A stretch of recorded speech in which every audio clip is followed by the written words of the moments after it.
नमस्कार दोस्तों, एक बार फिर से स्वागत करता हूं मैं साइंस के नए कैप्सूल में। तो आज दोस्तों इस कैप्सूल में अपन पढ़ने वाले हैं मछली पालन। तो दोस्तों मछली पालन को क्या कहा जाता है? तो मछली पालन को कहा जाता है पीसी कल्चर। दोस्तों बहुत ही ज्यादा इंपॉर्टेंट है, काफी बार एग्जाम में पूछा गया है कि मछली पालन को क्या कहा जाता है। तो पीसी कल्चर है वो मछली पालन को कहा जाता है।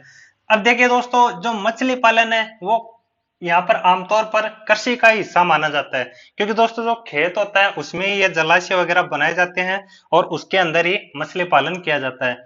अब देखिए यहाँ पर मछली से सबसे ज्यादा क्या प्राप्त होता है? तो सबसे ज्यादा प्राप्त होता है क्या? प्रोटीन। इंपॉर्टेंट, याद रखना, मछली से सबसे ज्यादा प्रोटीन प्राप्त होता है।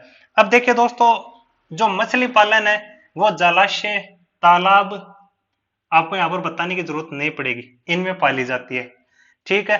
अब लेकिन दोस्तों ये आपको ध्यान रखना है कि अलवणीय जल होना चाहिए। अलवणीय जल यानी कि जिसमें लवण नहीं हो। लवण मतलब जिसमें NaCl यानी कि नमक नहीं हो। जैसे आपने साधारण भाषा में बोले तो खारा पानी होता है ना, खारा पानी नहीं होना चाहिए, मीठा पानी होना चाहिए, मतलब अलवणीय जल होना चाहिए। जैसे दोस्तों यहाँ पर आपको चार ऑप्शन दे दे कि इनमें से सत्य नहीं है और ये वाला ऑप्शन दे दे तो बहुत सारे लोग वो गलत कर देंगे, तो इसका ध्यान रखना, अलवणीय जल होना चाहिए। अब देखिए दोस्तों, इनको खाने में क्या क्या दिया जाता है? तो जो जलीय पादप होते हैं छोटे छोटे, वो सूक्ष्म जीव, छोटे सूक्ष्म जीव होते हैं जलाशय में, चावल, अनाज, खमीर और सोयाबीन, ये सभी इन मछलियों को खाने के लिए दिया जाता है। अब देखिए दोस्तों, यहाँ पर दो तरह की यहाँ पर नस्लें हैं मछलियों की। कौन कौन सी? एक तो देसी नस्लें। देसी नस्लों में कौन कौन सी है? तो एक है कतला, काजू कतली नहीं है, कतला है, कतली नहीं कतला है। क्या? कतला, रोहू और गरगल, ये कौन सी है? देसी नस्लें हैं। कौन कौन सी? एक तो कतला, एक रोहू और एक गरगल, ये आपको थोड़ा ध्यान रखना है। फिर है विदेशी नस्लें। विदेशी नस्लें कौन कौन सी है?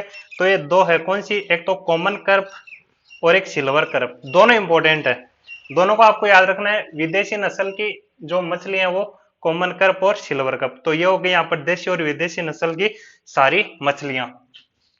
अब देखिए दोस्तों, जैसे अपन कोई छोटा पौधा लेने जाते हैं तो अपन कहाँ जाते हैं? नर्सरी में जाते हैं ना, छोटा पौधा लाने के लिए।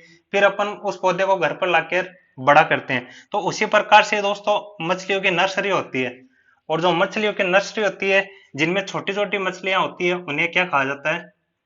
उन्हें जीरा कहा जाता है। इंपॉर्टेंट है, ध्यान रखना, जो छोटी मछलियां होती हैं उन्हें जीरा कहा जाता है। और दोस्तों इन जीरा मछलियों को जो अपन खेत में तालाब जलाशय बनाते हैं उनके अंदर लाकर इनको छोड़ दिया जाता है और इनको ये वाला भोजन दिया जाता है। जैसे आपने देखा होगा कि कभी नदी के किनारे कोई जो आटे की गूंदी हुई गोलियां मछलियों को खिलाया जाता है, तो उस प्रकार से इनके गोलियां बनाकर इनको खिलाया जाता है। अब देखिए दोस्तों, यहाँ पर इन तालाब या जलाशय में इस पानी को शुद्ध करने के लिए या फिर इस लवणता को दूर करने के लिए इसको पहले पानी को रोगाणु मुक्त किया जाता है, क्योंकि दोस्तों यहाँ पर रोगाणु मुक्त नहीं करेंगे तो यहाँ पर रोग उत्पन्न हो जाएगा और सारी मछलियां मर जाएगी। तो आपको ये वाला फैक्ट है वो इंपॉर्टेंट है, याद रखना है कि रोगाणु मुक्त के लिए कौन कौन से यहाँ पर काम में लिए जाते हैं। तो पहला है मेथिलीन ब्लू। कौन सा? Methylene blue. फिर है कॉपर सल्फेट।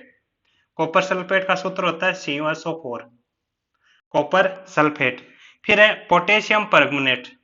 पोटेशियम परमंगनेट, इसके तो स्टार लगा लेना, बहुत ही बार पूछा गया है कि पानी को शुद्ध करने के लिए कौन सा जो केमिकल है वो प्रयोग किया जाता है? पोटेशियम परमंगनेट, KMnO4 इसका सूत्र होता है। और दोस्तों एक और याद रखना आप, क्लोरीन। क्लोरीन भी पानी को शुद्ध करने के लिए काम में लिया जाता है। और फिर आपको लास्ट वाला याद रखना है, क्या? फॉर्मेलिन।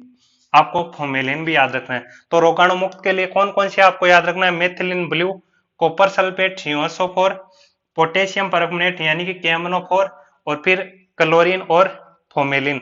अब देखिए दोस्तों, जो पोटेशियम परमंगनेट है इसका एक और नाम है, क्या? लाल दवा। इंपॉर्टेंट है दोस्तों, बहुत ही ज्यादा है पोटेशियम परमंगनेट। काफी बार एग्जाम में पूछा गया है कि पानी को शुद्ध करने के लिए क्या काम में लिया जाता है? लाल दवा, पोटेशियम परमंगनेट या फिर KMnO4। तो दोस्तों ये था यहाँ पर मछली से संबंधित एक फैक्ट।